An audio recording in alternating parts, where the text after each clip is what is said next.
আপনি কি জানেন, যাকে আমরা উত্তরপ্রদেশ ভাবি, আদতে সেটা ছিল না উত্তরপ্রদেশ, বরং ছিল ইউনাইটেড প্রভিন্সেস অর্থাৎ ইউপি। এখন প্রশ্ন হলো, এইসব কিছু হলো কিভাবে? আমরা ফিরে যাব ২৬০০ বছর আগে।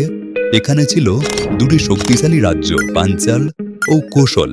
তারপর সময়ের সাথে যুক্ত হলো একাধিক জেলা আর তৈরি হলো জৌনপুর সালতানাত। এরপর এলো মুঘলরা, যারা এটিকে ভেঙে গড়ে তুলল অবাধের সুবা। ইতিহাস আবারও মোড় নিল, আসলো ব্রিটিশ, তারা পাশেই গড়ে তুলল নর্থ ওয়েস্টার্ন প্রভিন্স।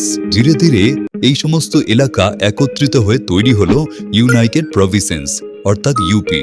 স্বাধীনতার পর এটিকে দেয়া হলো তার আসল নাম উত্তরপ্রদেশ। আর ২০০০ সালে উত্তরাখণ্ড আলাদা হয়ে যায়। তখন এই জন্ম হয় আজকের উত্তরপ্রদেশের। তাহলে আপনারা জানতে পারলেন তো ইউপির আসল মানে কি? এরকম আরও চমকপ্রদ ইতিহাস জানতে সাবস্ক্রাইব করুন এসএ নিউজ পশ্চিমবঙ্গ চ্যানেলকে।